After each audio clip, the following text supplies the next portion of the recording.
Domingo, 16 de março. Verso para memorizar. Se alguém disser, amo a Deus, mas odiar o seu irmão, esse é mentiroso. Pois quem não ama o seu irmão, a quem vê, não pode amar a Deus, a quem não vê. 1 João 4:20. Os dois maiores mandamentos. Quando refletimos sobre o que podemos fazer de maneira individual e coletiva para promover o amor e a justiça de Deus em nosso mundo, devemos começar nos concentrando naquilo que o Senhor nos ordenou. Pergunta 1.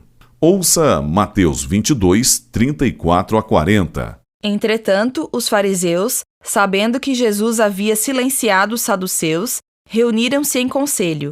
E um deles, intérprete da lei, querendo pôr Jesus à prova, perguntou-lhe: Mestre, qual é o grande mandamento na lei? Jesus respondeu: Ame o Senhor, seu Deus, de todo o seu coração, de toda a sua alma e de todo o seu entendimento. Este é o grande e primeiro mandamento. E o segundo, semelhante a este, é: ame o seu próximo como você ama a si mesmo. Destes dois mandamentos dependem toda a lei e os profetas. Como Jesus respondeu à pergunta do intérprete da lei?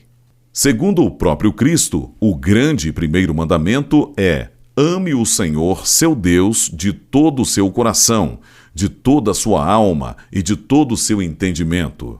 Jesus acrescentou: e o segundo, semelhante a este, é: ame o seu próximo como você ama a si mesmo.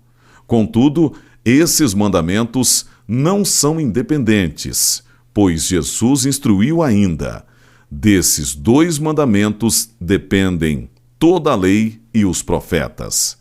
Esses dois mandamentos são retirados do Antigo Testamento. Pergunta 2. Ouça Mateus 22, 34 a 40. Como a resposta de Cristo à pergunta do jovem rico está ligada à sua resposta à pergunta do intérprete da lei. Pergunta 2. Ouça Mateus 19, 16 a 23.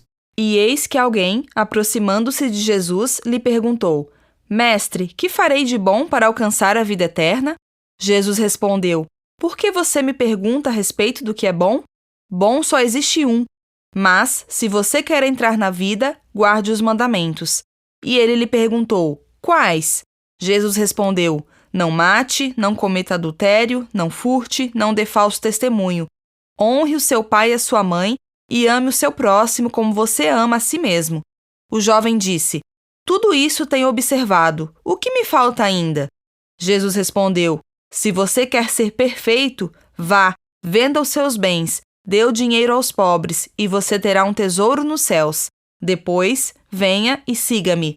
Mas o jovem, ouvindo esta palavra, retirou-se triste, porque era dono de muitas propriedades. Então Jesus disse aos seus discípulos: Em verdade lhes digo que um rico dificilmente entrará no reino dos céus.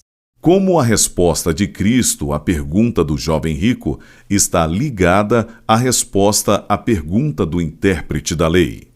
O que aconteceu nessa história?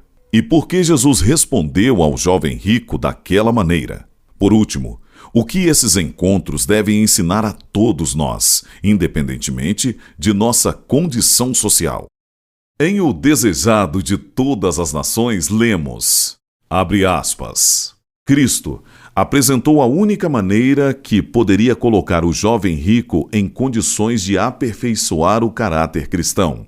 Suas palavras eram palavras de sabedoria, embora parecessem severas e exigentes. Aceitá-las e obedecer-lhes era a única esperança de salvação. Sua elevada posição e os bens que possuía estavam exercendo em seu caráter uma sutil influência para o mal. Ao ele se apegar a essas coisas, elas tomariam o lugar de Deus em suas afeições. Reter do Senhor pouco ou muito significava conservar aquilo que diminuiria sua força e eficiência moral, pois, se as coisas deste mundo são nutridas, embora incertas e sem valor, absorverão todo o ser. Fecha aspas. Embora nem todos sejam chamados a vender o que têm, como ocorreu com o jovem rico, existe algo em sua vida que, se não abandonar, poderá levá-lo à perdição eterna?